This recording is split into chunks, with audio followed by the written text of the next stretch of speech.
Our reading this morning is from Daniel chapter 8. If you've got a Bible to hand, perhaps follow along as I read it, and Phil reads the second part shortly. So Daniel chapter 8, verse 1. In the third year of King Belshazzar's reign, I, Daniel, had a vision after the one that had already appeared to me. In my vision, I saw myself in the citadel of Susa in the province of Elam. In the vision, I was beside the Ulai Canal. I looked up, and there before me was a ram with two horns standing beside the canal, and the horns were long. One of the horns was longer than the other, but grew up later. I watched the ram as it charged towards the west and the north and the south. No animal could stand against it, and none could rescue from its power. No one could rescue from its power. It did as it pleased and became great. As I was thinking about this, suddenly a goat with a prominent horn between its eyes came from the west, crossing the whole earth without touching the ground.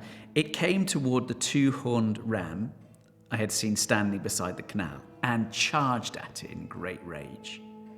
I saw it attack the ram furiously, striking the ram and shattering its two horns. The ram was powerless to stand against it. The goat knocked it to the ground and trampled on it, and no one could rescue the ram from its power. The goat became very great, but at the height of its power, the large horn was broken off, and in its place, four prominent horns grew up toward the four winds of heaven. Out of one of them came another horn, which started small but grew in power to the south and to the east and towards the beautiful land. It grew until it reached the host of the heavens, and it threw some of the starry host down to earth and trampled on them. It set itself up to be as great as the commander of the army of the Lord. It took away the daily sacrifice from the Lord, and his sanctuary was thrown down. Because of rebellion, the Lord's people and the daily sacrifice were given over to it. It prospered in everything it did, and truth was thrown to the ground. Then I heard a holy one speaking, and another holy one said to him, "How long will it take for the vision to be fulfilled?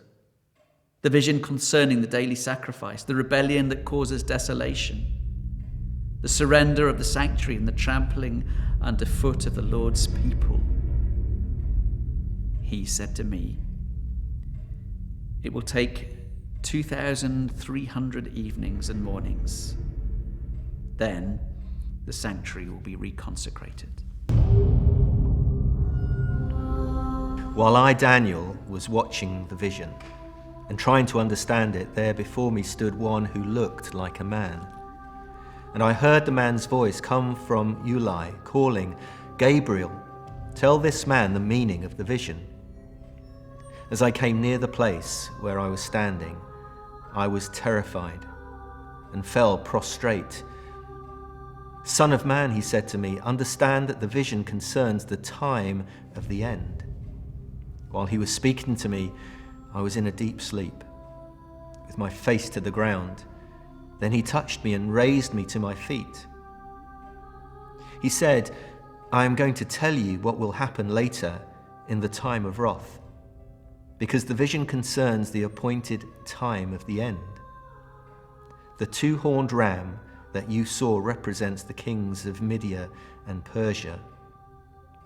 The shaggy goat is the king of Greece, and the large horn between its eyes is the first king. The four horns that replace the one that was broken off represent four kingdoms that will emerge from his nation, but will not have the same power.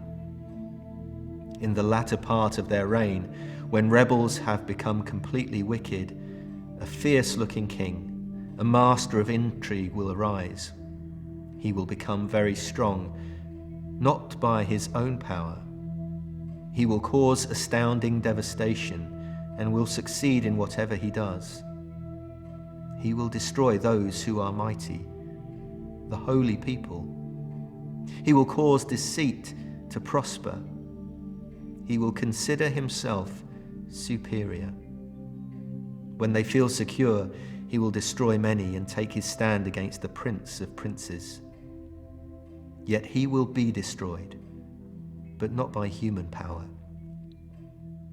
The vision of the evenings and mornings that has been given to you is true. But seal up the vision, for it concerns the distant future. I, Daniel, was worn out. I lay exhausted for several days. Then I got up and went about the king's business. I was appalled by the vision. It was beyond understanding.